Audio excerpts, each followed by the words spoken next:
Buenas tardes, bienvenidos. Yo me iba a presentar, pero todos los que están presentes me conocen, creo que sí. Por los dos, soy Marta Felperín, soy directora del CEIT. Ustedes saben que es el CEIT también, todos sabemos que es el CEIT, ¿no? Este Centro de Estudios e Investigaciones en Derechos Humanos de nuestra facultad, que fue el primero, recuerden, Centro de Derechos Humanos de las universidades del país. Tenemos que hacer los agradecimientos, vamos a agradecer a nuestra universidad pública, ¿no? Al rectorado, a esta Universidad Nacional de Rosario que nos brindó este hermoso espacio para este encuentro, a la Secretaría de Ciencia y Técnica de la Facultad que siempre tiene una muy buena predisposición para apoyarnos, bueno, a la gente del área de Derechos Humanos que siempre presente, Paula y su staff, muchísimas gracias. Hoy es un día de reflexión. Ustedes saben que hoy es el Día Internacional de las Personas Detenidas, Desaparecidas, así que seguramente mucho se va a decir en estos paneles. Ayer fue el Día de la Abogacía y justamente ese hecho hizo que desde el CEI hubiéramos pensado en hacer este encuentro para que se escuchen otras voces del derecho, las voces del derecho u otras voces del derecho. Porque estos encuentros son importantes, decimos, y necesarios como para intercambiar, ¿no? Intercambiar ideas, interpelarnos, debatir, pero sobre todo también para pensar estrategias. Tenemos que pensar estrategias y pensar respuestas ante este embate autoritario, que realmente tan grave embate y sobre todo también contra la naturalización, como decíamos en el póster, de las violencias, de ciertas violencias y de las desigualdades sociales. Y también para tomar conciencia de la magnitud, todos los que estamos acá, si estamos, sabemos, ¿no? Que la magnitud de, yo podría decir sin excitación, de la tragedia, porque realmente esto es una tragedia, estamos viviendo tiempos muy aciagos. Los paneles, ustedes vieron, es muy vasta, las temáticas son vastas porque cada uno de nosotros va a hablar de una temática. La idea es que cada expositor tenga de 8 a 10 minutos y luego que el auditorio también tenga de 3 a 5 preguntas o se expresen. Quien va a dirigir, que no lo veo, ¿dónde estás? ¿Dónde estás, Ferrari? Se me fue. Quien va a dirigir es Norberto. Ustedes saben que Norberto es muy estricto, lo conocen, ¿no? Por lo cual vamos a tener que obedecerle a Norberto. Hay que ir bien. Y bueno, dicho esto, somos pocos y lo bueno es esto, que se haga este intercambio. A mí me voy a abocar a mi tema, así que Norberto, sí podés controlarme mis 8 minutos. De 8 a 10 minutos es sobre el quiebre constitucional. Ya, y acá. Ahí, bueno, quería poner la foto. ¿Vos podés manejar la maquinita? Bueno, nada. No, porque puse algunas fotos nuestras como para que se vea. Yo voy a hablar del quiebre constitucional. Ya muchos de ustedes me escucharon, pero cuando empiezo sobre esta temática me gusta citar a un queridísimo maestro uruguayo hoy fallecido, Hugo Rodríguez Aldavalde, quien estuvo preso paradójicamente en la cárcel de Libertad por 8 años, que nos visitó. Hugo, muchos de acá los conocemos porque Hugo estuvo en el CEIT.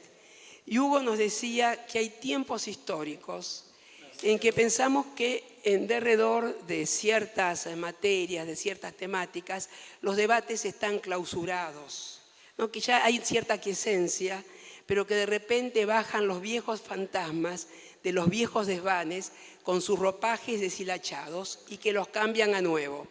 Yo ahí hago un paréntesis y en este momento agrego que ni siquiera se tomaron el trabajo de cambiarlos a nuevo. Ustedes saben de quién estoy hablando de lo que llamamos las nuevas derechas globales, los anarcocapitalistas, que en nuestro país se autodenominan libertarios y que han tomado ciertas peculiaridades, ciertos sesgos y una virulencia inusitada. ¿Y por qué hago referencia a estos grupos? Porque estos grupos han venido a impugnar principios y derechos que nos costaron más de 200 años en conseguir.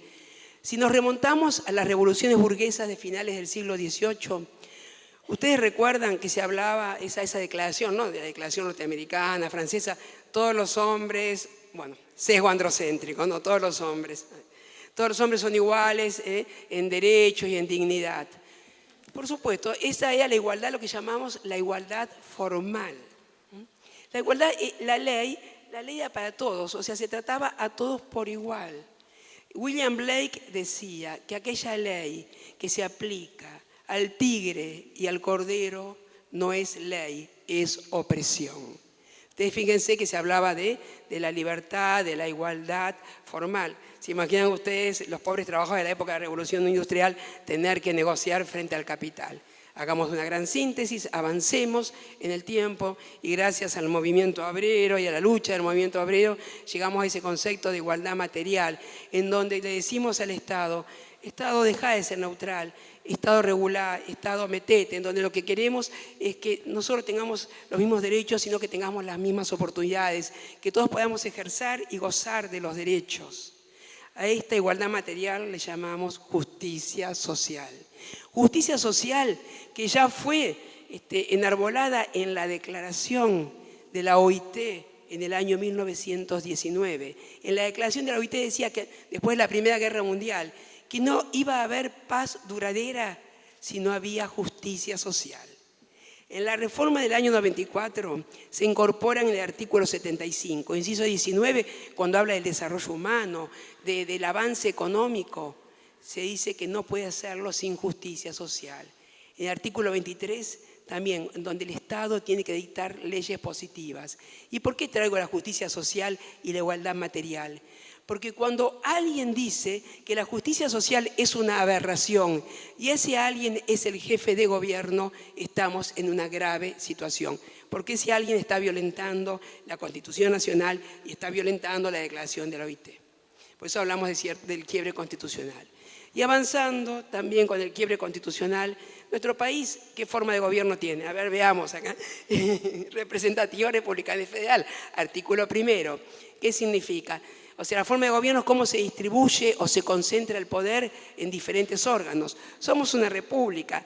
Hay 3 órganos principales, el jurisdiccional, el ejecutivo y el legislativo. Nuestra Constitución establece en forma taxativa las facultades y competencias de cada uno de los órganos y un órgano no puede invadir la competencia del otro. Por ejemplo, el órgano ejecutivo no puede dictar actos administrativos de alcance general con contenido de ley. ¿Qué significa? No puede dictar leyes. Sí dicta decretos. En el año 94, con la reforma, se incorpora la posibilidad de que el órgano ejecutivo dicte decretos de necesidad de urgencia y decretos delegados. Artículo 99, inciso 3. ¿Qué significa? Puede dictar decretos de necesidad de urgencia, pero ¿qué dice el artículo? Bajo pena de nulidad. En situaciones excepcionalísimas, de gran gravedad, cuando realmente hay urgencia y no puede convocarse al órgano legislativo. El DNU 70/2003 fue dictado sin que se dé una plataforma fáctica. No había una situación excepcionalísima, estimades, no había urgencia. Se dicta el 21, el 29 va a entrar en vigencia y el 26 el órgano ejecutivo llama a extraordinarias, llama a sesiones extraordinarias. Desde el 26 de diciembre al 30 de enero había posibilidad de reunirse. Por lo cual, ese decreto es nulo de nulidad absoluta. Tuvimos suerte con respecto al capítulo laboral de la Ley de Bases gracias al amparo de la CGT y de la CTA con cautelares. Del 3 y el 4 de enero se dictaron las cautelares y se bloqueó la aplicación de los capítulos laborales. Y el amparo tuvo sentencia definitiva el 30. Pasa a la Corte. La Corte aún no se ha expedido. Los señores ministros de la Corte, varios de ellos, han escrito varios libros y han escrito libros en contra de los DNU, por lo cual esos señores ministros de la Corte tendrían que expedirse. Es terrible lo que está ocurriendo con esto del DNU. Delegados. Puede dictar también decretos delegados y acá es el tema que es la delegación que se hace conforme al artículo 76. Esta delegación se le delega también. Es muy amplia lo que dice la Constitución en casos de emergencia administrativa, pública, económica. Es decir, la delegación es para que el órgano ejecutivo pueda reorganizarse. La parte del capítulo de la delegación, ustedes saben, la parte laboral que modifica las leyes laborales, de contrato de trabajo y demás. ¿Ustedes saben qué modifica la parte de la delegación? ¿Qué ley modifica? A ver, ¿quién da más? La ley 23.696. ¿Ustedes recuerdan cuál es esta ley 23.696? En el año 89 se dictan dos leyes, 23696 y 23697. La ley 23696 es la famosa ley de reforma del Estado, en donde se cambian las estructuras jurídicas del Estado bajo diferentes títulos jurídicos. Transferencias de capitales estatales a privados, fusión, escisión, etc. Y la 23697 lo que hace es congelar las vacantes para el ingreso público. Pero yo digo que como somos gente muy creativa, ahí es lo que comienza el precariado en el empleo público, no todo lo que es fraude a la ley. ¿Quién pergeñó estas dos leyes? Año 1989. Dromi. ¿Saben quién fue Dromi? El ministro de Servicios y Obras Públicas del gobierno de Menem. La brillante mente de Dromi, porque Dromi es una mente brillante. Bueno, toda la delegación lo que hace es profundizar la 23696, año 89. Acá los economistas, ¿qué ocurrió en el año 89? No, en el mundo, tuvimos el consenso de Washington. Esas leyes iban en paralelo, ¿se acuerdan del consenso de Washington, no? Esas reglas para nosotros los países periféricos. Y ahí estamos y pensábamos que en los 90... ¿Me estás controlando vos, Ferrari? Sí, ya te pasaste, pero bueno. Bueno, lo que quería decir que la delegación entonces también ocurre que quiebra toda esta cuestión constitucional. Ya me pasé. Lo que tengo que decirles es que Bildor se levantó engripado y que iba a hacerse cargo del capítulo laboral, por lo cual lo vamos a asumir Ferrari y yo. Sí, vos me dejás mínimo una introducción y después todo tuyo. Bueno. No, lo único que quiero decir, la ley de bases en el capítulo, después todo tuyo, en el título cuarto y título quinto, que la ley de bases quita, elimina, disminuye derechos, fragmenta, atomiza y divide al movimiento obrero y al movimiento trabajador. Enfrenta, atemoriza, amenaza explícitamente, desplaza responsabilidades, profundiza y el tema del trabajo informal y por último legitima lo que es el fraude a la ley. Y si quieren agreguemos más adjetivos. Todo eso es esta ley.